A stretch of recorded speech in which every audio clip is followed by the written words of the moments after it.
You're listening to Cinema Rex. It's an Iranian film podcast, episode 39, Kamal, Tabrizi's Mullah, or The Lizard.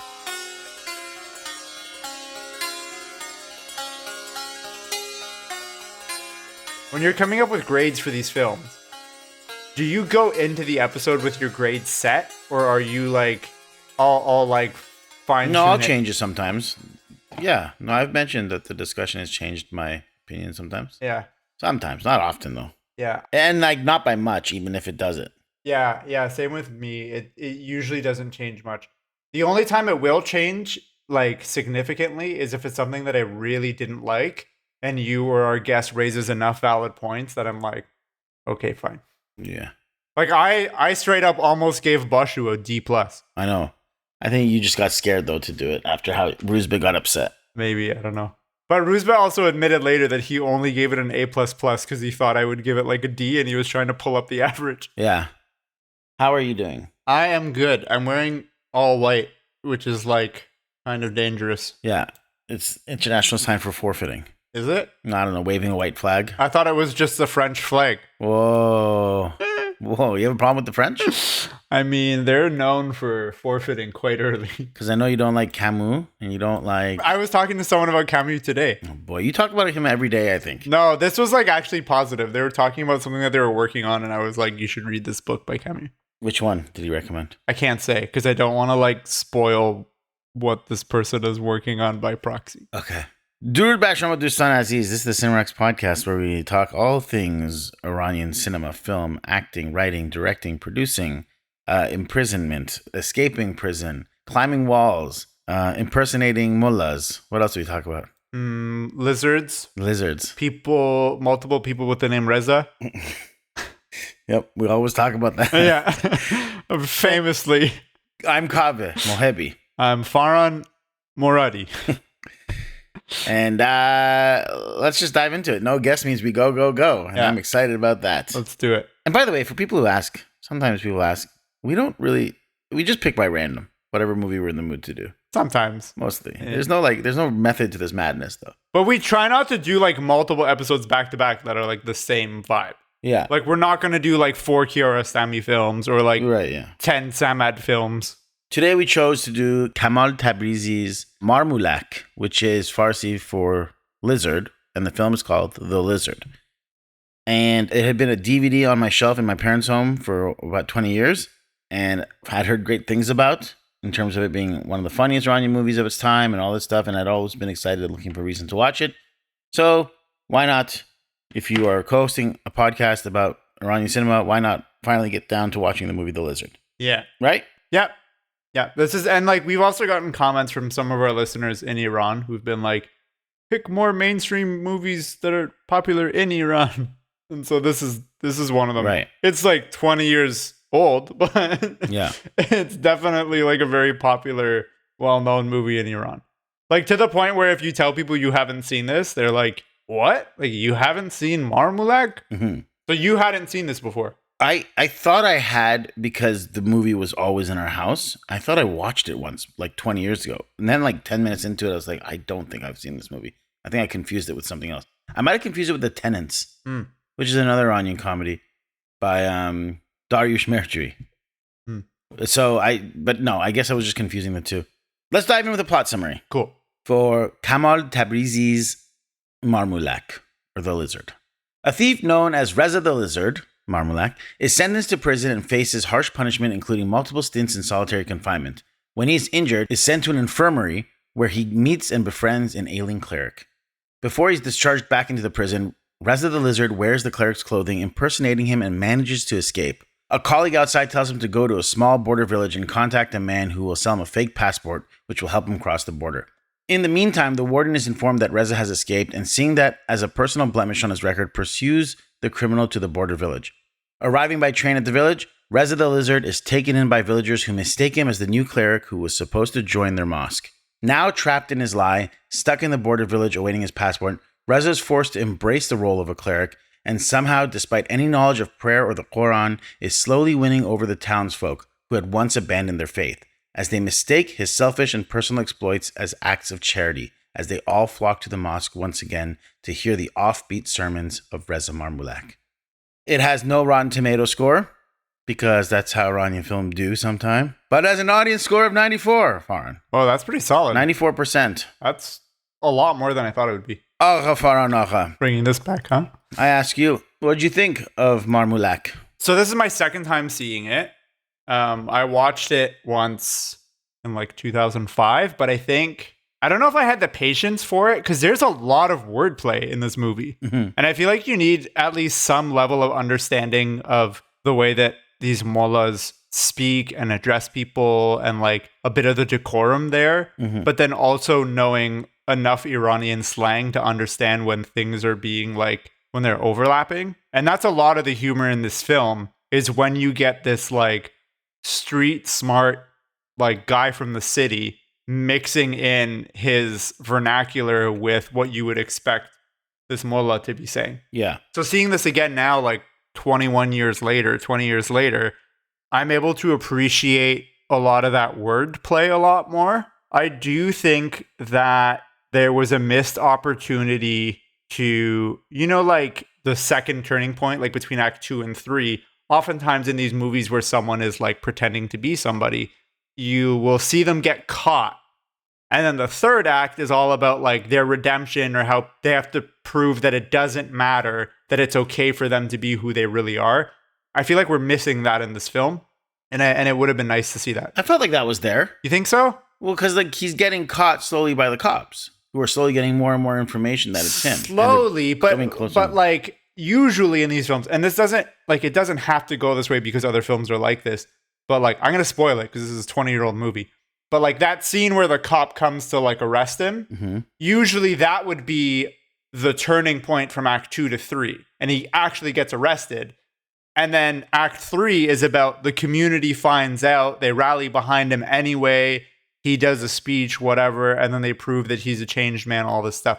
Like you take that speech that he does before and you move that to after. Do you know what I mean? Yeah. It seems like it was like stakes were building, but we didn't really see his low point. He never really hits his low point.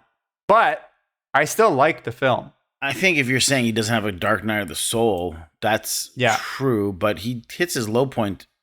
Like, it's not like beat for beat formulaic of like a Save the Cat structure, but he hits his low point at the end of the movie when he's arrested. Yeah. It just comes later.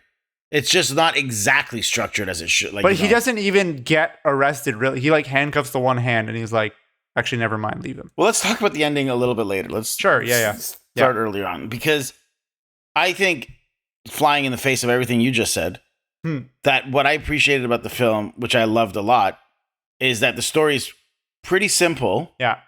It's a pretty formulaic story. Yeah.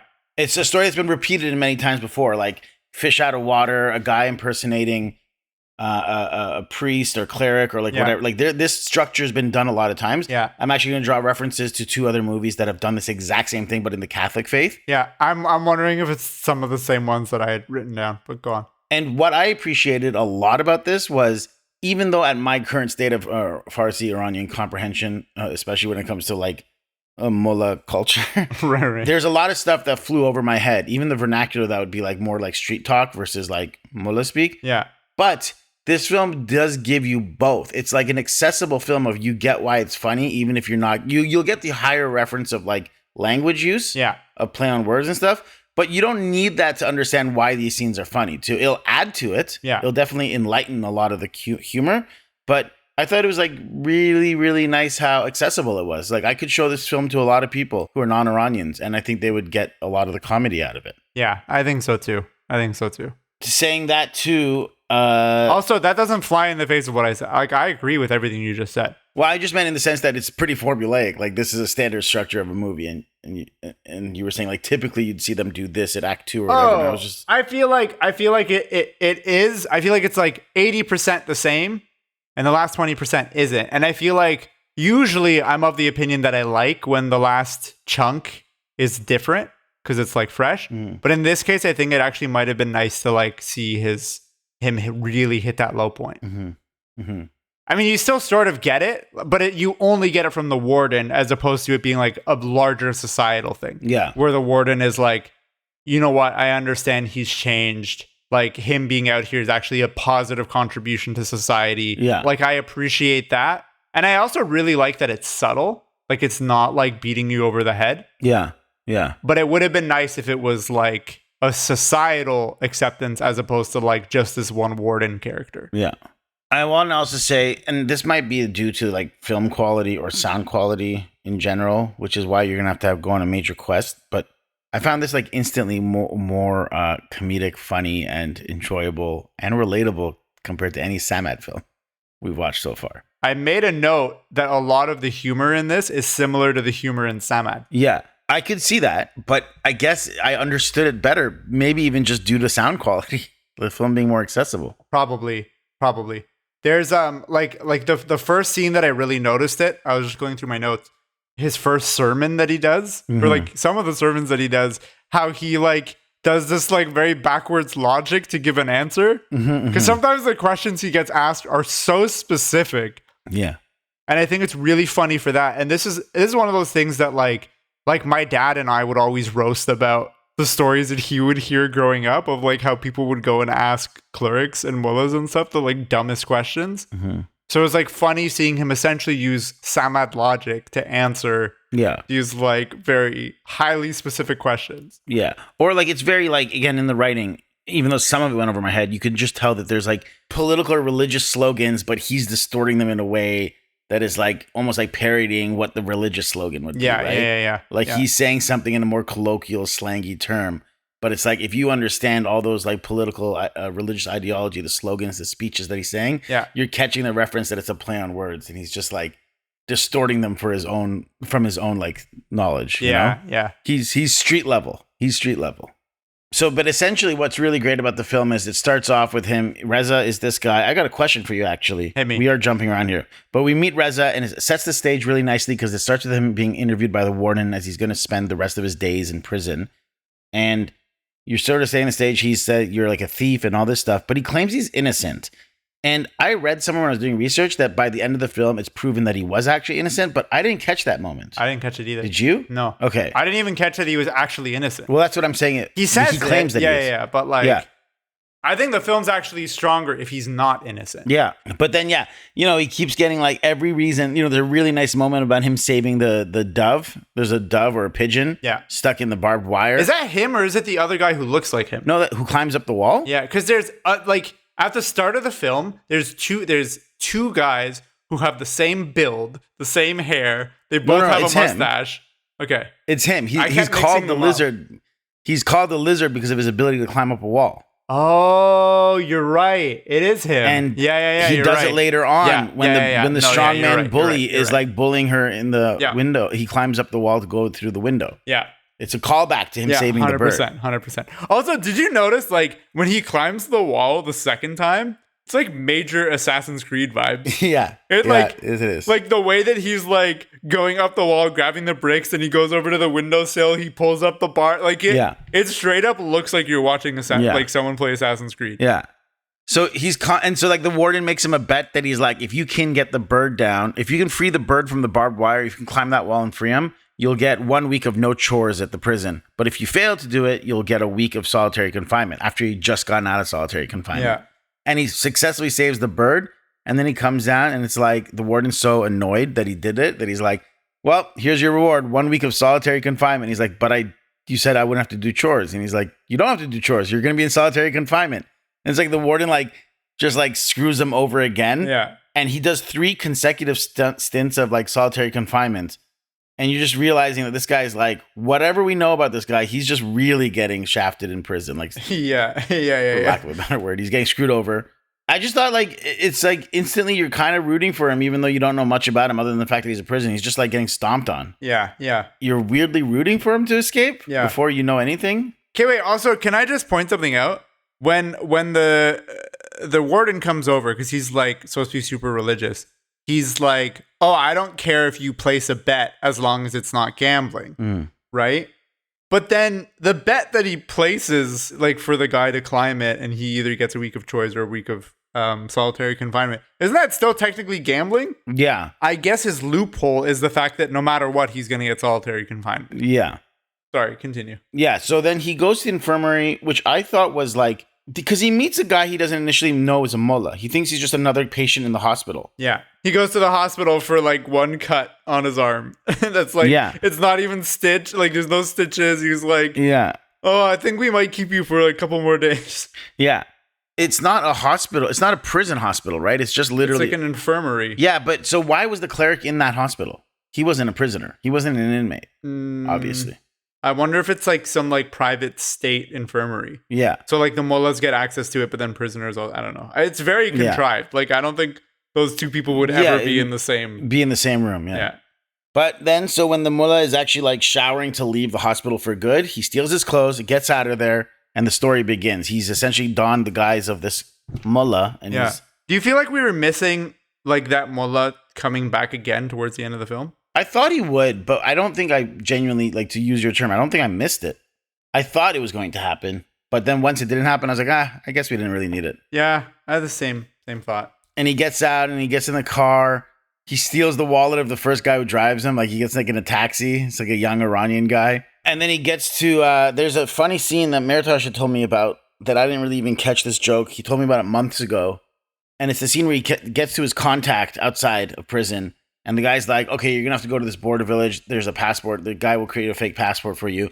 And he's like, you're going to have to learn how to act like a mullah. And he like turns on a few channels. And like every mullah on every channel is like talking about something sort of inept. Like first channel, the guy's talking about like internet and the media. He's like talking about how like multimedia and like CD-ROMs and DVDs and internet stuff. Then he changes the channel. He's like, no, not that guy. He changes the channel. And like the next mullah is like talking about Quentin Tarantino movies. Yeah. I like that. And like, it's just like, and then he brings it up later when he does a sermon. Yeah, like a bunch of times when he does the sermons, he's like copying the bits and pieces of like things that he heard from religious people. He calls him brother Tarantino too. yeah. But it's just really funny. It's just the idea of that these like modern mullahs that exist in Iran at the time of shooting this aren't even like doing this stoic religious stuff. They're just on TV, self-aggrandizing about pop culture and internet culture and stuff like that. Like our podcast.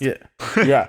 Did you appreciate the fact that the mullah was like actually praising Tarantino in his analysis of Pulp Fiction? Yeah. Did you catch that? Who was? The mullah on TV, like as he's talking about Tarantino, he's like praising Pulp Fiction and he's praising Tarantino. Yeah, and he's like how much he likes the movie. Yeah. And he's like, oh, it's all exactly commentary, like, blah, blah, blah. It's like, it's like satire and meta and all this stuff. There was a few jokes too, like about, I thought like relatively surprisingly crude jokes. The one in prison, when he's in prison with the guy, he goes, his friend says, praying is easy. All you have to do is bend over and he whispers in his ear. And then the warden hears him saying that. And like, that's the second time he got solitary confinement because they were laughing about that. Essentially saying that like, praying is easy. All you have to do is bend over and take it. Yeah. And then there's like, I think a joke that I didn't catch, but on the train, he swears at them and says something vile when the guys are yelling at them outside the train station and he's dressed as a cleric. But like a train horn goes off to like censor what he says. I think you catch it. He says, say hello to your mother for me. Oh, okay. But then the train horn goes, yeah, like that stuff like that. And they're all confused. The kids are confused. They're like, wait, what? Because now he's dressed as a cleric. Yeah. And then let's talk about those two. So he gets to the village and he's essentially now has to wait. But while he's waiting, he's becoming this sort of like the local mosque doesn't have a mullah. And so he's becoming the spiritual figurehead. And when they ask him, they're like, where are you going? He like makes up a mosque. Yeah. Which he just like comes up with a title. Yeah. And then when he gets to the destination, there's all these people being like, you're our mullah. We put in a request for a mullah weeks ago. Yeah. But like, hey, here's the thing that I didn't catch about that. They were like, oh, we've been expecting him for the last week. Is that just because they like put in a request a week ago and this guy happened to show up? Or did I think someone... it's just like okay. It's like multiple times throughout the film, serendipitous hands, like the hand of God, like keeps adjusting him towards landing here. Did you notice the fourth wall break? No. They're like, yeah, we put this request in weeks ago. He's like, oh, he's like, I don't know if this is the same one. They're like, no, it is. And he's like, what's the name of your mosque? And they're like, Al Amir. His sunglasses come down and he looks straight at the camera and he's like, the hell? I didn't notice that. And then the movie continues. Yeah. I was just going to also add that he plays into the theme of like God creates many pathways for you. Yeah. Like there are more than multiple pathways. So it's like all these like serendipitous things are happening for him to result in this way. Yeah. But then, so as he's like building this new like group of followers, there's these two young guys that want to become very spiritual who keep asking him questions throughout the movie. You remember? They keep taking notes and the like, two kids? They're like students, they're religious students. Like, oh, great, Mullah. Like, how, if you can only pray, if it's like 6 months of nighttime in the North Pole, how are you supposed to like divide up your prayers? And it's like, oh, well, there's two schools of thought. First, you wouldn't go, or like, yeah, he's like, some say you. Yeah, and I love the reason for not going. He's like, why should Muslims go to a place that's so cold that it could kill you? You should never go there. Their follow-up question is, what if Iran goes to war with North Pole? Yeah. And he's like, and you become a prisoner of war and you're in the prison camp and you need to do your prayers. And he's like, well, that brings me to the second school of thought. Yeah. Which is forget their time, do it at your own time. Like do it according to Iranian. And then there's another really funny one. It's about, someone asks about like female astronauts in space. Yeah. And like if these astronauts are in space, what if they accidentally like touch or something? Yeah. And he's like coming up with like rules on like what God would say with regards to astronauts in space and accidentally touching hands and stuff. That stuff's so funny. So funny. Yeah. There was like, so then at one point, like throughout like an hour into the movie, there's a young kid who asks him about marriage, saying that he'll never be a good mullah because he can't focus or concentrate. Yeah. He's sermons. Like, well, because at first he sees him talking to the girl. Mm-hmm. And it's like, oh, I promise we want to get married. Yeah, that's right. He's like, okay, I don't care. And then he's like, oh no, you're offended, blah, blah, blah, blah, blah. And then he like talks about all this stuff and how he's like, like I'm tempted, like all this stuff. And he feels super guilty. And the mullah's like, bro, go live your life. Like, do what you want. I don't care. Well, that's the thing that's kind of interesting is even though like he actually starts giving good advice to these people. Yeah. Like slowly throughout the film. Which is like really interesting because you're seeing the change happening in him. There's also a really great moment with that when the cops are looking for him and he's getting his fake passport done by the daughter of the guy that was going to do it. Mm-hmm. If you notice, that white bird that he freed early on shows back up on a tree branch. Did you notice that? No, the camera actually pans to the white bird sitting there. And then when they get there, they get to the house number and it's supposed to be House Beast, which is 20. That's the house that he's in. Yeah. But they get to knock on the door and it's like, well, isn't this House Beast like 20? And he's like, no, this is House 2. And he's like, your sign says 20. Yeah. Oh, and yeah, you're 10, right.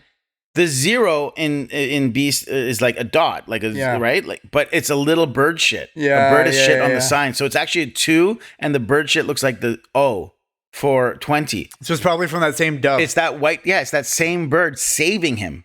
That's funny. Do you get like the spiritual, like the hand of God is like playing a thing? I like it a lot. Because you see that same white bird. Also throughout the movie, and I'll get to this in deeper analysis, there's a little kid constantly watching him who doesn't say anything. But Reza Marmulak keeps noticing him and they like stop and make eye contact in every crowd. Well, he's like quasi-mute. Yeah. He can like kind of talk, but not really. Yeah, he only whispers one word. And at one point after that scene, the kid is seen holding the white bird in the background. Oh, I missed that conversation scene. I like the scene where the kid extorts him, like when he like gives him the money. Yeah. For him to like not say anything, and the kid like nods no, like he keeps wanting more and more. He's like, no, I want more. But it's really interesting that like I love those little moments, like nature or like some sort of divine intervention is saving him. Because if the bird had not shat on the sign, it wouldn't have bought him the time to get out of the house. Yeah. Every sermon scene I loved. I thought the sermon scenes were so great. And then he finally goes to hang out with the prisoners because he has to give a sermon to the people who are in jail. And he's supposed to be one of those guys in jail, essentially. He's a prisoner. Yeah. But he actually gets emotional when he talks about how God forgives anyone. Yeah. His sermon is about God's ability to forgive. And he starts tearing up and getting emotional because he's thinking about himself. I thought, really moving. Did you also notice like how with each sermon he gives, the group is getting larger and larger? Yeah, his first sermon, totally. there's only like 4 people. But then by the end of it, he's like talking to a whole massive crowd of people. And then he like goes on TV and all this stuff. The final shot essentially is that next sermon he's supposed to give. And the room is packed. Yeah. There's like hundreds of people who come to see him. Yeah. And there's a whole bunch of stuff I want to break down about how that final scene plays out, which I'll do me deeper too. analysis. Deeper analysis. But like, I just thought it was great. Also, like throughout his sermons, throughout the movie, he's like constantly advocating for prisoners and like their right to rehabilitate and to reform. Yeah. But I also like when he does his sermon in the prison, he calls them all his sinful friends. I was like, Right. Yeah. that's what. Like just the like dichotomy of calling them your friends, but then calling them Yeah. sinful. Good. Any other thoughts or reaction? I was a little surprised that it felt like the movie was almost the natural progression of how popular he was getting. Seemed like it was headed in the direction of people claiming that he's like the Imam Zaman. Like, do you know what I mean? Mm-hmm. Like this like prophetic figure in 12 or Shia Islam, where they're like, this Imam will come and prepare the masses for the return of Christ, yada yada yada. Mm-hmm. Because when it gets back to the warden what this guy's been doing, and they or to the not the warden, to the politician what this guy's been doing, and they're like, yeah, he's like, he takes on a disguise that's overlooked, he gives to the poor, and he's even healed the sick. And he's like, he healed the sick? Like, yeah, he quickened a mute boy to speak. Yeah, right? I remember. So I thought the natural progression to that would be that, it'll get so big, all this stuff, they're gonna say he's the Imam Zaman. But I wouldn't be surprised if that was their intention, and then they pulled back on it because they were like, this will never get past censorship. Like they could potentially be executed for that. And like that's like not just you go to jail, that's like you're being executed. Behind the scenes and trivia. The film was released 2 months after production was complete. The director had problems getting the movie released, as many clerics found the movie offensive. And the film was released during Nowruz and had a very short but successful run. It broke Iranian box office records, although it was only in theaters for 2 weeks.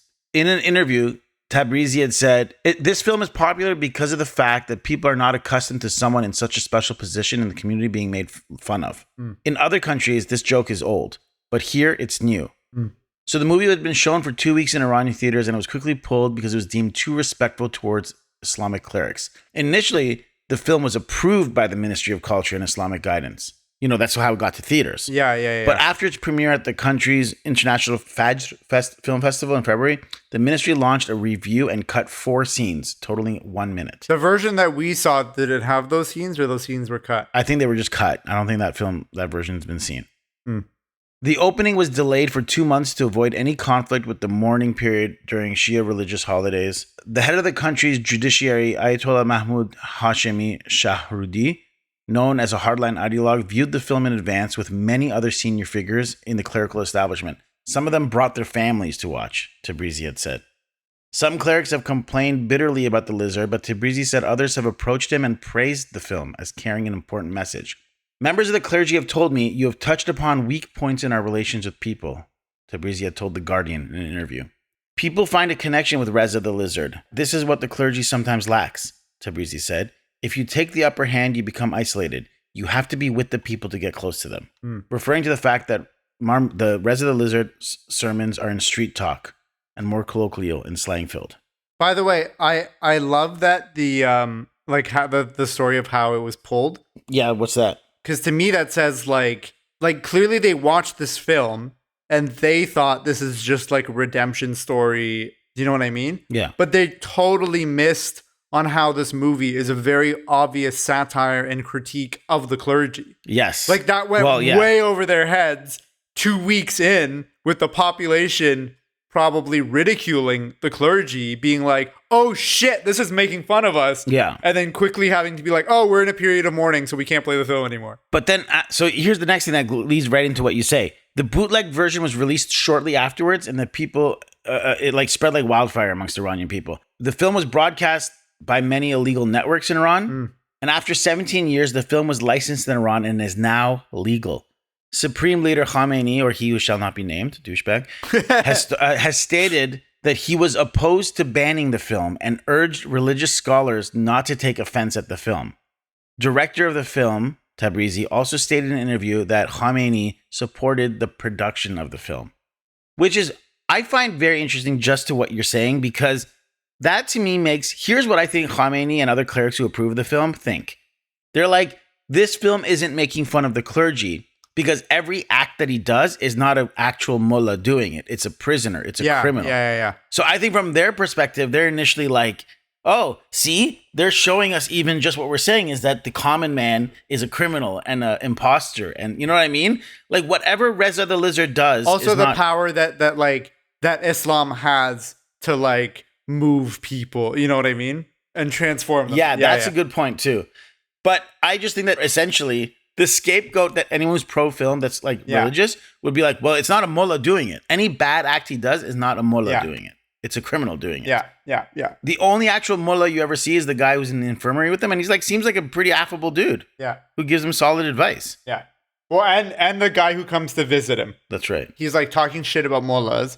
And he's like, well, not all mullahs are so bad. He's like, yeah, man, like they're not all. Yeah. You'll never find a mullah like you, blah, blah, blah, blah, blah. And then a mullah shows up and then he's like, ugh, and he rolls his eyes. And he goes and he talks to him. And then when he's leaving, he's like, oh shit, I didn't realize you were a mullah. Yeah. Oh, one of the guards, the like, not the one who has like Spike Lee glasses circa 1990. Yeah. But the other one, the one who's like on the wall. Yeah. Do you recognize that guard? No. It's the main kid from Baran. That's who it is. Oh, that has a crush on the woman? Yeah. Oh, okay. Yeah. That's who it is. Cool. Did not know that. Yeah. And then the other BTS here I have two other things.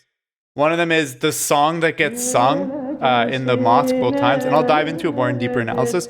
But it's an Azeri folk song called Kuchalara Susap Misham. Mm-hmm. The other BTS thing I had was the way that this guy is like constantly using colloquial speech that's like very poorly mixed in with like clerical talk, I think is a dig at Khomeini. Because Khomeini... In what sense? Oh, because he was known for... Like a lot of people saw it as like, he's so humble, he's of the people, all this stuff. Yeah. But like a lot of other scholars and like critics of him are like, Khomeini is an idiot and he's a con man. Yeah. Yeah, exactly. Yeah. That's interesting. I suspect those are direct digs at Khomeini. Yeah. In 2014, Turkish television channel ATV began airing a miniseries based on the lizard. So they actually have like a season-long arc. They adapted this entire film into a Turkish story. Oh, that's interesting. And it's called whatever lizard is in Turkish. Kertenkele. Kertenkele? I don't know. Just say it with a Turkish accent and it sounds good. Yeah. There's a thing worth mentioning is there's a slight reference to him having a crush on this girl, but it's never like explored any further, right? Like the young woman in town when he shares a train with her. Yeah, I don't know why they didn't explore it either. It might have been too much. Like they might have been worried about that kind of affection being displayed in the film. Because mullahs can get married. Like it's not forbidden. Yeah. I do like that there's a whole subplot of how she's like been married to this like local town bully who he protects her against and she like finds him quite endearing. Like I like that. That was a really nice thing. I think they could have played into that a bit more. Yeah. The film was said to be inspired by Charlie Chaplin's 1922 The Pilgrim, which I have seen. Well, I'll tell you in a second. And the 1989 Neil Jordan film We're No Angels, which I have not seen. But both films are about fugitives who pass as priests to evade capture. And We're No Angels, you know who it stars? No. Two small actors, not that well known, but one is named Robert De Niro and the other is named Sean Penn. Whoa. And you know who wrote it? Who? Not this like very famous writer, but his name is David Mamet. I actually don't know who David Mamet is. Oh, he's a prolific theater writer. Please hold. Tabrizi the Marmulak is one of his two most famous films. The other one, which I haven't seen, is Layli Is With Me, Layli Balmanast. They're both considered revolutionary Iranian films that kind of changed the landscape of Iranian cinema. He's also got a very popular movie that I know Mertash is a big fan of called Yek Tike Nan, A Piece of Bread, which I have not seen yet. But I really want to watch the rest of his films now. So if you guys have Tabrizi recommendations, shout it out because he's got like 20 films. That's wild. He made a lot of movies. I want to get the name of the writer.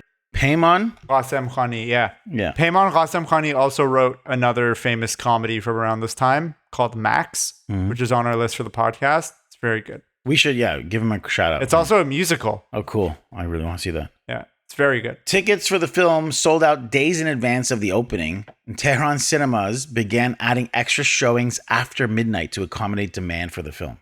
They added more shows post midnight. Wild. And the last one I have is actress Hania Tabasoli said in 2023 that religious authorities and the power of clericalism is losing its grip in Iran, commenting on Tabrizi's 2004 film Marmulak. Tabasoli hailed Tabrizi's film as one of Iran's most significant comedic works, saying, "Your words are so true today, Mr. Tabrizi. It's evident that the perspective on clericalism has shifted. It's a different era. Our cinema is far behind today's intelligent, rebellious, and courageous youth in society.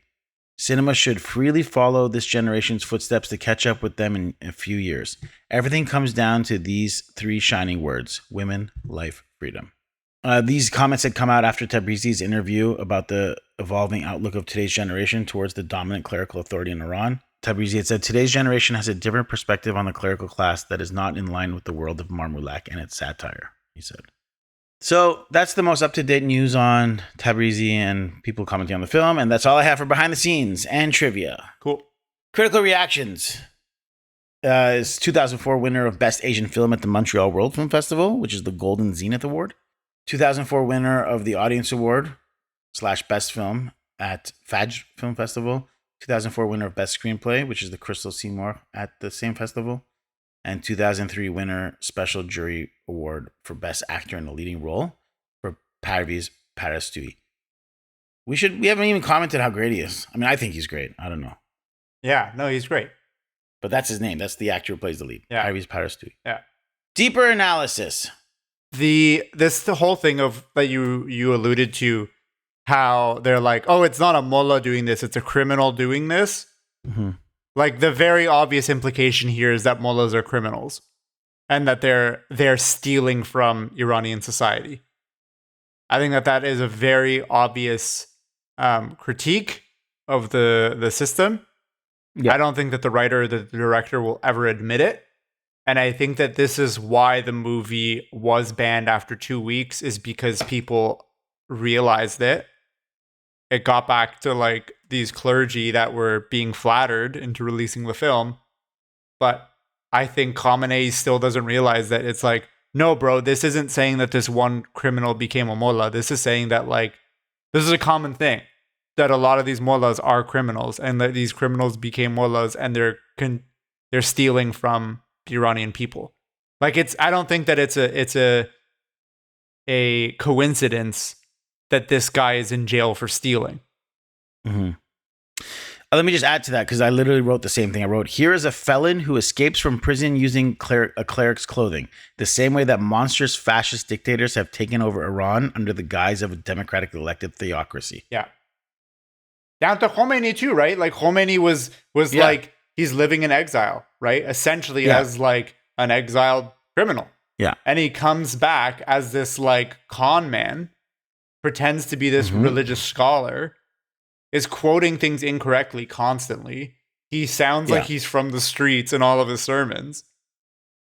And he like rises to fame and power, and people are like wooed by him. This is why I like the movie so much, because I find, like, my personal taste is, I think satire is one of the most impactful ways to say something important while ridiculing it, right? Yeah, yeah. I love South Park because South Park does this. This, in effect, feels like it could be a South Park episode. 100%. Or even a Simpsons episode. Any other thoughts? Go on with any other thoughts on deeper analysis. Yeah, I have a couple more. The overly kind prison guards and, like, the warden. How they're constantly being like, Azizam, Junam, whatever, all this stuff. But then they're, like, also ruthless. Right. And then they'll, like, call him, like, Azizam, all this stuff. And then as soon as he, like looks over the wall just a little bit, he like pulls his gun on him, and he's like, okay, no, this is all pretense. They're acting this way. They're saying these flowery things so that they can feel better about how they're like ruthless assholes, which is like a commentary on, again, that system of oppression that is maintaining the status quo. At one point, the warden says he's like really upset that he can't find Marmulak, and he's like, if none of his colleague, his right-hand man, is trying to like console him. He goes, if none of the prisoners escape, what's the use of a warden? Yeah. As in to say, thank God people do wrong to give us a reason to exist. And I was like, if that doesn't play into the role of like mullahs in society, or any authority figure in Iran, really, right? Yeah. Like, that is essentially like, thank God they do wrong, or else there'd be no need for us here. Yeah. Also, like, just to clarify for people who are listening to this that aren't too familiar with the government system in Iran, these aren't just like the way that you would imagine a rabbi in Israel or like a priest in Ireland or whatever. Like, this is the ruling class of Iran are the mullahs. It is the clergy.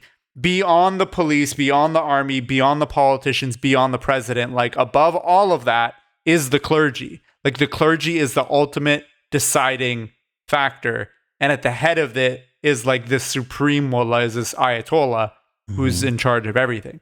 So when the movie's criticizing the mullahs, they are directly criticizing the government of Iran. Yeah, absolutely.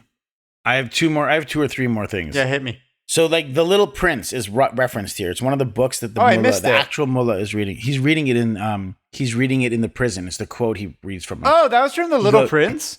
Yeah. Oh. He says, he reads to him in the infirmary at the end. He goes, "People buy everything from stores, but since there are no stores that sell friends, they can't buy friends and they feel lonely. If you want a friend, tame me, meaning make me love you."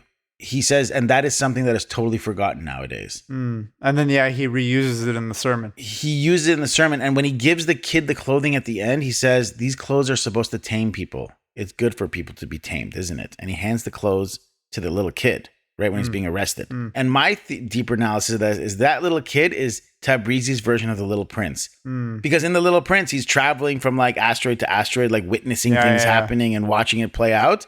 And this kid's constantly following him in different situations, watching him, silently sort of observing. And I feel like with this idea of like, if you want a friend, tame me, meaning make me love you. Like this idea that Little Prince, and then that being the lines that he says to him when he gives him the clothing. It's like, if you want to be a good religious leader, if you want to be a good leader, like religious leader, you have to be a good person. Yeah. Like make these people love you. Don't make them fear you. Yeah. And he's sort of handing the robes to this kid at the end to like assume that this kid is going to take on the role to become the next cleric and hopefully a good person. Yeah. And I like that in his final sermon that he gives, he mentions that like, oh no, that ultimate friend is God. Yeah.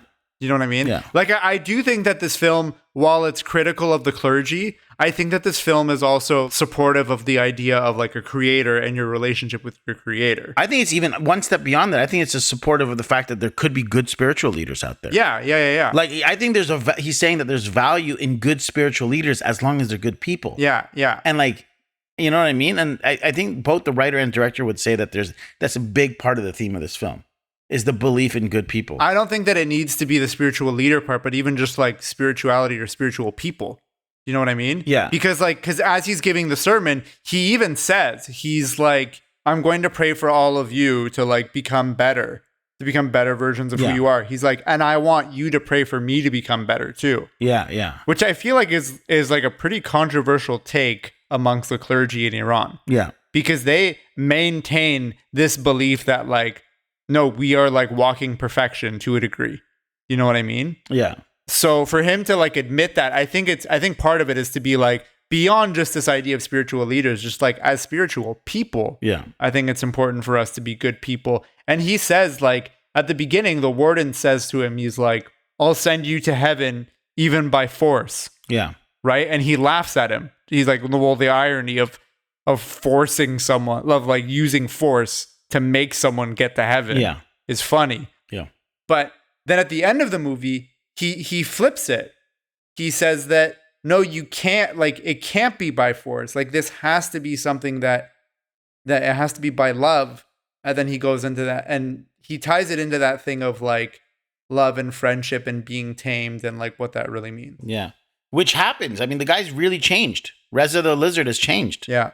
Become a good person through this. Yeah. There's a quote at one point they reference like, don't judge a book by its cover. The mullah tells him that in the infirmary, essentially, which is, again, the thing I'm saying of like, it's talking about society in Iran. The movie is very symbolic of the way Iranians live today and with regards to religious leaders. There are people who can't differentiate between good clerics and evil ones. And most of them, depending on how they feel about it, will judge a cleric the second they see one. If you are a guy who's like very much going to fall in line with like mullahs and whatever they pray, you'll see a guy just a cleric and you'll automatically assume he's a good person. If you're someone fighting against mullahs in your country with everything you have in you, you've already made a judgment on a mullah as you see him walk by, right? And I think Tabrizi is talking about like the ability that people need to have to hold judgments until we see the pure, like, you know, that's what I'm saying about this idea of like, I think he believes in the profound ability of people being good too. Yeah. I mean, I'm not against the idea of knocking smacking the mullahs in the back of the head. No, I know. But I think it's about casting judgment on people, good or bad, regardless of that, without knowing them. Your clothes don't make the man, right? See, this is another reason why I would have liked to have seen it come out to the public that he's not a mullah. Do you know what I mean? Yeah. Because I think that ultimately the film does still serve as a little bit of like a justification for mullahs, or you could read it that way. And I don't like that. I would have preferred if like at the end of the movie, it's like, or in the third act or whatever it is, it's found out that he's not a mullah. And society goes, we don't care that he's not a mullah. Yeah. We appreciate him for who he is as a person. So that the movie doesn't end up being it's not an apologist view of mullahs, but it becomes a view on redemption and what it means to be a good person. Yeah. Well, here's my other, and this actually feeds directly into what I was going to say, my final deeper analysis. The final image to me has two interpretations. You could take it. Mm-hmm. I read both online when I was doing research for this. Some people actually believe he wasn't arrested in the end because the cop says you don't need the handcuffs. Yeah, that was my reading. So that he's not even taken in the car in the end when the police car is driving away. Yeah. That was my reading too, is that he's not in the car. But the final image of the film is a whole group of people who have come to see this very important sermon on the night of a religious holiday, and there's no one at the head. That's the final image you're left with. They all turn to the left to either see him enter the room or to see where is he? Like, why hasn't he showed up? Yeah. And I wrote, when they realize he's not coming, they all turn to look for him. They are waiting for an imam to come save them, an imam who is never going to come, a false prophet, a phony leader. Ultimately, a criminal in imam's clothing. This final scene solidified to me the scathing criticism of mullahs and that they are. It's funny because I don't think he goes with them, and I also don't think he shows up at the end. I think he leaves. Oh, weird. That's interesting. Yeah. I mean, like, ultimately, the director clearly made the choice of we don't see him at the door showing up. Yeah. We don't see him in the police car. We just see the police car driving away. So I think he's deliberately left it for interpretation. Yeah. But I think the idea of an image of a congregation of people who've come together to see this guy speak and he's not there, that seat is vacant, is the important scathing. Like, I agree. They're waiting for a guy to save them who's not going to be there. Also, this ties into the lyrics of the song. This is my last deeper analysis. Yeah. So the song that's sung in the mosque, it's sang once early on in the film and then once again. It is an Azeri folk song. It's a song about waiting for someone who might never return. Mm-hmm. And this could be commentary on the lizard's journey and his identity. So I'm going to read the lyrics. I sprinkled water on the streets, let the dust not rise. If my beloved comes to the door, let them not turn away. My love has gone to the mountains, and it has not returned. If I had known this before, I would not have loved. My love's eyes are full of sorrow, their lips never smile. If I had known this before, I would not have loved.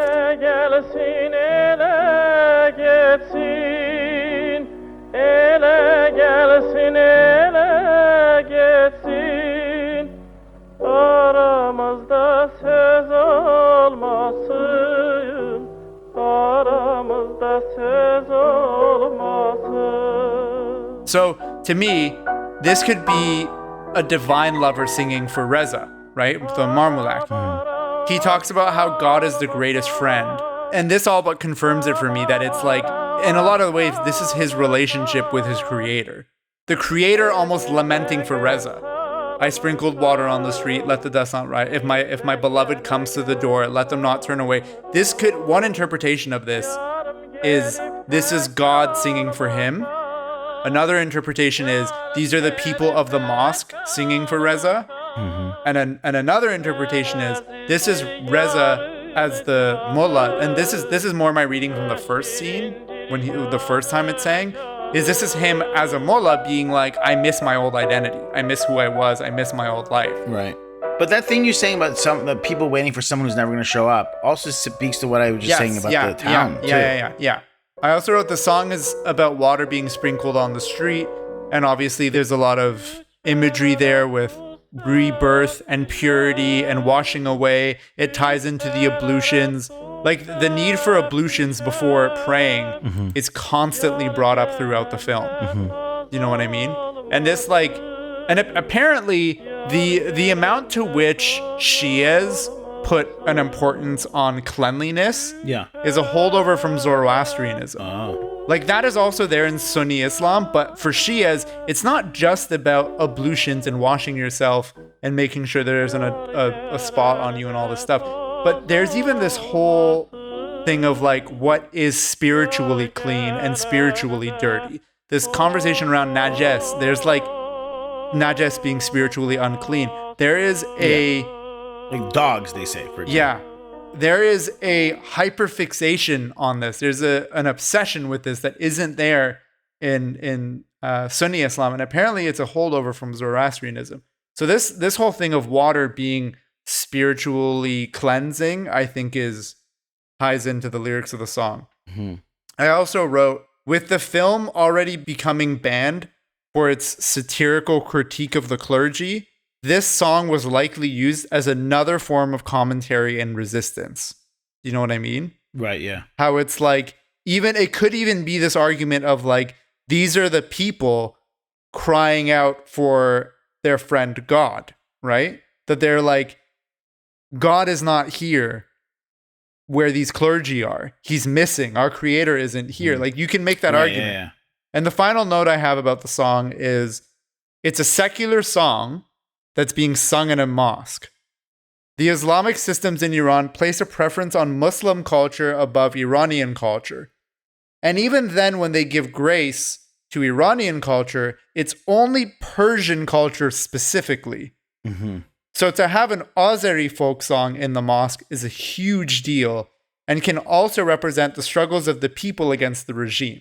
So on the one hand, it's the secular struggle against the Islamic clergy, but then also the Azeri song being a representation of the variety, the multicultural identity of Iranians struggling against the monolithic ideal that the government is trying to create. That's what I have. What scene was that song? Which sermon scene? There's two. So the one time that it's sung is when they're like having dinner in the mosque. Okay, yeah. And one of the guys is like, hey, do you mind if this guy sings a song? He has a really lovely voice. He wanted to sing us a song. Yeah. And the guy asks him, like, are you sure you're okay with this? It's singing inside. Yeah, of he the like mosque. apologizes. Yeah. It's like, it's a secular song, blah, blah, blah, blah. He's like, yeah, it's fine. And he's like, yeah, but it's like secular. It's like, it's profane. It's blasphemous, whatever. He's like, what? No, it's not. It's beautiful. Like, what are you talking about? Yeah. And then the second time is sung is when he's being arrested and we don't see him come into the mosque. I see. Oh, the last thing I want to add too is I just thought this was really interesting. The congregation is inspired to be better human beings. And Reza Marmulak, seeing the effect he's having on them, not to mention the effect on him getting the respect from the people around him, gets him inspired to be a better person too, right? Mm-hmm. So isn't it interesting how the second he sees the light and is actually becoming pious and a little bit more of a better person, that's the final moment he's taken away by authorities. Yeah. It's like the second he's actually becoming a truly pious person, not a criminal pretending to be one. Yeah. And an actual better person, then the movie comes and decides the authorities are going to take him away. Yeah. That's when he might actually be used to the people in the community for the first time ever. Yeah. And they have him removed. Yeah. Best scene. I only have one. I have like torn between three, and I know you're just going to be like, pick one. But I just liked all the sermon scenes, and I like them for different reasons. I feel like you could like bundle that into one. Yeah, all the sermons. Every time he did a sermon. It's all basically the same scene, but split into thirds and placed throughout. Any of the sermon scenes I thought were really fun. And I was just particularly moved by the one he did in prison, but I found the one with the Tarantino one very funny. Yeah. I find that the first one he has to do when they're doing the prayer, it's not a sermon, but he's like leading the prayer when they make the train stop to do the ablutions. Okay, yeah. Wait. Yeah. Go. That's my Go, yeah. So that one's not a sermon. That one's when he's leading. I said. Okay, yeah. That's what I just said. That one's my favorite. That's my favorite scene of the movie because he's like basically he has to lead the prayers and he had just talked about in prison how he like didn't even know how to pray anymore. He like didn't remember. Yeah. And so as he's leading the prayers and everyone's standing behind him, he goes, Allahu Akbar, and then everyone says it. And then he doesn't know the rest, so he just starts going. He murmurs. Yeah. It's just so funny how he just keeps like grumbling and then he starts whispering. He goes, I was like, this is amazing. This was Farhan's ASMR corner. Yeah. My favorite of his sermons is the one where it just like it cuts into the scene and he's already halfway through the sermon. Yeah. So you don't know what he's talking about. And then he's Yeah. like, and that's why it's okay for men and women to be in the space shuttle together. Yeah, Like, exactly. Yeah. I love those scenes. Runner up is when the guy, the businessman who's traveling is like, I'm wondering if you can help me like set up a sighe, which is like a temporary marriage. He's like, cause I'm like away from my wife and kids and I have needs as a man. So like, can you advise me on the best route that I can go to set up this like temporary marriage? Mm-hmm. And the mullah's like, no, that's sinful. It's like totally forbidden. He's like, what? He's like, yeah, no, it's written, it's forbidden, all this stuff. Because this is like something that happens, especially in Iran. Of course, yeah. Though they do prostitution is legal by means of a temporary marriage. Yeah. Damn, that's poetry. I'd written for a while that it was the scene about like you can't buy friends in stores and stuff, but that's technically a Little Prince quote, not a quote from the film, so it doesn't count. So I just kind of like this one early on. I marked it. He's talking to the mullah about God when he's in the infirmary, and he's like, I live like a dog. I get no respect. They beat me on the head. And then they say, rely on God. Heaven and hell are nonsense. It's for foolish fools like you and me. They say these things to fool us. اینه ما سگ زندگی میکنیم نه محبت چی نه احترامی همینجوری چپ و راست میزنم سرمون وقت هم میگن به خدا توکل جهنم و بهشت این حرف همش کشکه مسخر کردن من شماست اینا رو تو گوش من شما میخونن که ما رو خاموش بکنن. Basically, he's like lying there. He's in his lowest, and he's unknowingly telling a mullah that he's like believing in heaven and hell are for fools like you and me. Yeah. Not even knowing that he's a mullah yet. And he's like, these are just words that they use to fool us, which I feel is like one of the central thesis of the film. It's just like how criminals will weaponize spirituality to like trick lower individuals. At the end of that same scene, when the mullah guy goes to pray, like the real mullah, he goes, give him my blessings. سلام هم برسون. He like claps and he does it. Like salamat bersun. Yeah. My favorite is after he climbs up the wall because they can hear that the woman's ex-husband is like, I don't know if it was like her ex-husband or fiance or whatever, but he's like screaming at her and it's like insinuating that he's maybe like beating her or something. So he goes in, he gets in the room, distracts him while she runs away. Yeah. And he's like, let me finish. Let me just say something. Let me tell you something. And then he's like, what? And then he goes, and he like pretends to be quoting the Quran. And then he's like, try never to lay a hand on a man of God. And then he goes, especially if he's a kid from the streets. سعی کن هیچ وقت دست به روی روحانیت بلند نکنی. بلخص که روحانیتش بچه دروازه. And then he headbutts it. Yeah, that's great. Favorite performance?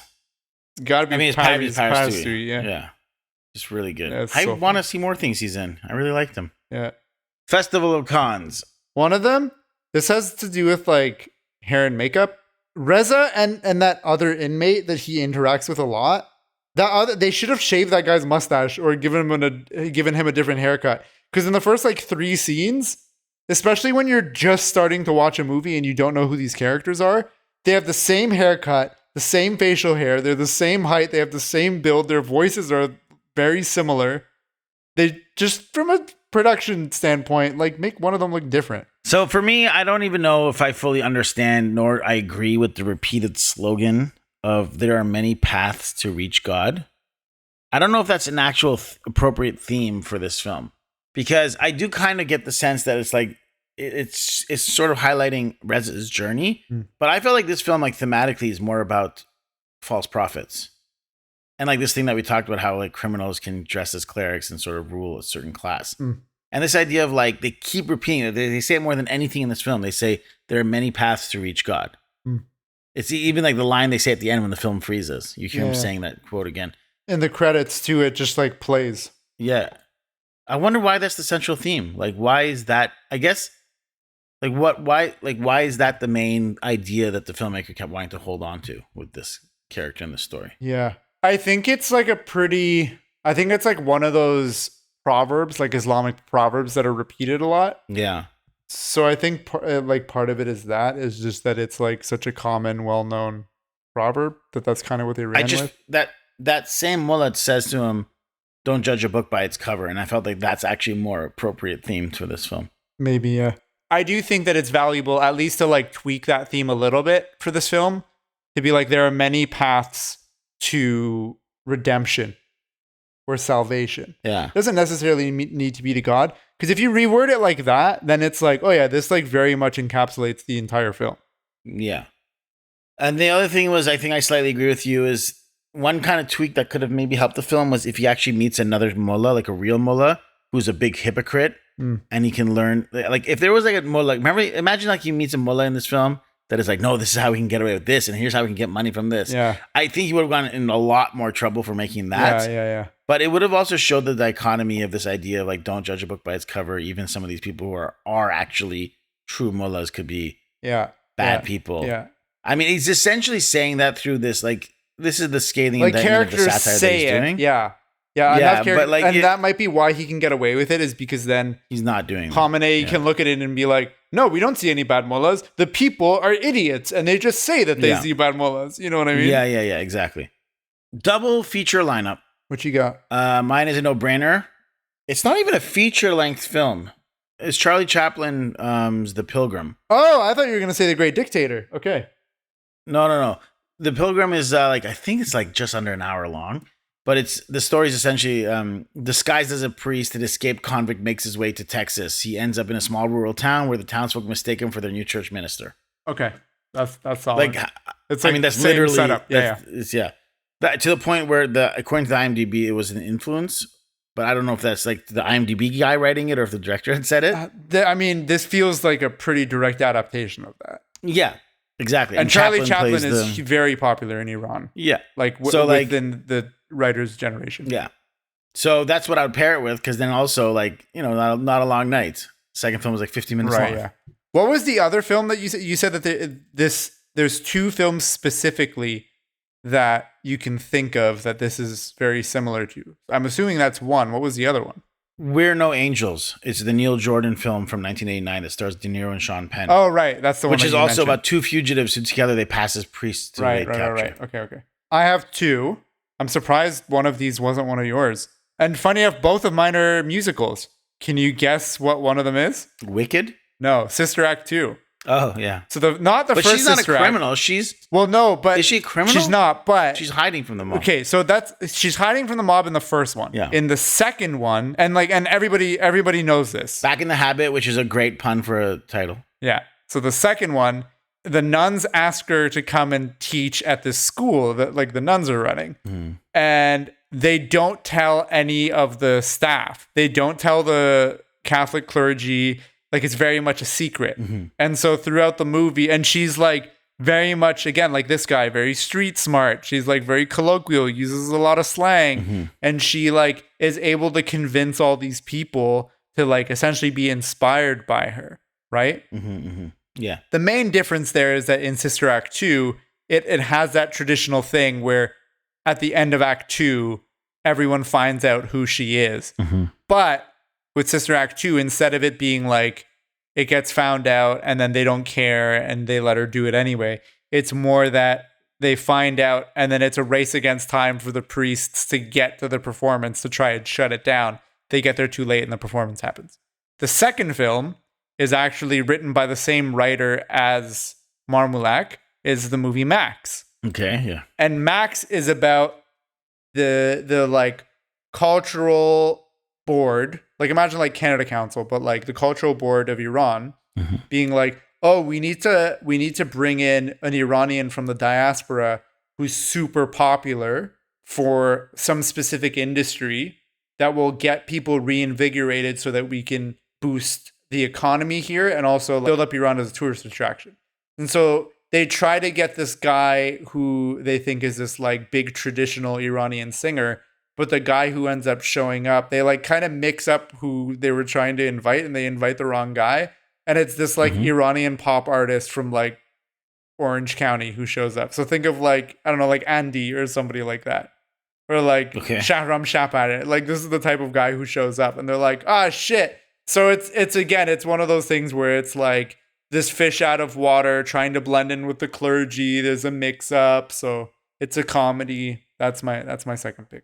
I haven't seen. Have you seen this film? I have. It's very funny. 2005. Okay. It was the next film that the writer wrote after this one. Cool. Writer being Peyman Qasemkhani. Can this be a modern Hollywood remake? I think absolutely. This movie is remade all the Yeah. time. Like, Yeah.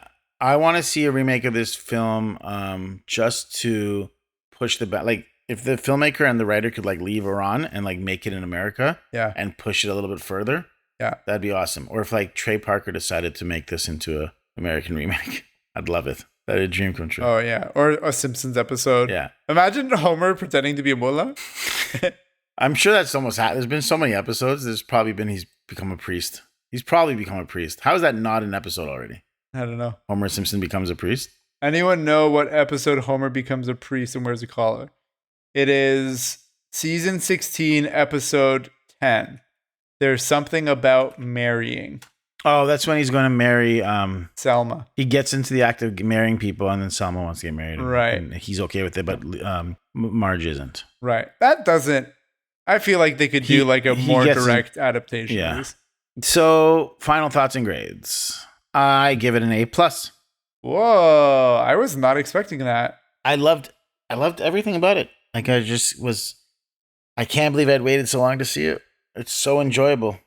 It's so different. It's so different from other Iranian films too. Yeah. It's just such a breath of fresh air to see something like this. Yeah. I think you'll like Max. It's funny because Max has like a much lower review on IMDb.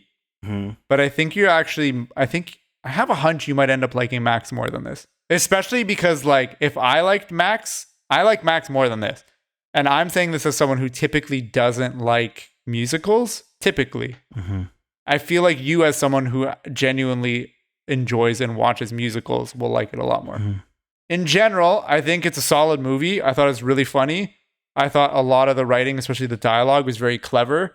The subtle critiques of the clergy and the status quo in Iran, I think, were done very well. Mm-hmm. I think it could have used a little more conflict earlier on. Maybe he gets caught and everyone finds out, like I mentioned before, and they don't care and they accept them anyway. Like, it would have been nice to see that play out. Like, raise the stakes a little bit more. Because I feel like the whole thing with him getting caught, it's in the last, like, 30 seconds of the movie. They, like, go to arrest him. They're like, you know what? Don't worry about it. And then the credits roll and you're like, what? Mm-hmm. But yeah, overall, I am giving this a B+, which means that our Cinema Rex average score for this film is an A-, which I feel like is pretty fair. What comes to mind when you think of Iranian cinema? Perhaps the self-reflective stoicism of Mir Juiz the cow or socio-political undercurrents of the salesman. What likely comes to mind less often is a slapstick fish out of water, highly satirical comedy that would make Frank Capra and Charlie Chaplin proud. Enter Kamal Tabrizi's The Lizard. In The Lizard, a felon escapes from prison disguised in a cleric's clothing, much like how authoritarian leaders in Iran have seized power under the guise of a democratically elected theocracy. Tabrizi and screenwriter Peyman Qasemkhani explore the distinction between genuine faith and those who exploit religion to manipulate the masses. The filmmakers portray their characters with a remarkable sense of compassion, the kind one might hope to receive from whatever force governs this universe. While often silly, these characters are never reduced to buffoons. Instead, their humor underscores the idea that in this universe, God, fate, or whatever higher power exists seems to have a wicked sense of humor. As Reza, the film's protagonist, remarks to a troubled acolyte, if God didn't want us to have fun, why would he give us so many tools to make mischief with? This subversive yet lighthearted tone led to The Lizard being banned in several Iranian cities by conservative clerics, yet it became a box office hit in less than 2 weeks. While the film's religious framework centers on Islam and the clergy is portrayed through a mullah, the ideas explored transcend any specific faith. Tabrizi uses Reza's journey to promote a universal spirituality, one rooted in compassion and humanity rather than dogma. This perspective, while heartwarming, may well have landed Tabrizi in prison had he been less fortunate. Ultimately, The Lizard offers a feel-good experience that remains accessible even to those unfamiliar with Islamic traditions. It also provides an insightful glimpse into the Iranian public's complex relationship with religious authority, revealing that clerics, despite their power, are not always regarded with the reverence one might assume. In keeping with its respect for its characters, The Lizard extends that same respect to its audience by refusing to dictate a singular moral. Instead, it invites viewers to reflect and draw their own conclusions, a bold and radical choice in any cultural landscape. To our listeners, thank you for tuning in. We appreciate all that you do. To Farhan, thank you for all that you do. Thank you, Kaveh, You know how I feel about you. unfortunately. And to everyone else, Be'omid Didar. Bye. Oh, remember to like, comment, subscribe. What did I miss? Follow Follow. Instagram. Instagram. 5 stars.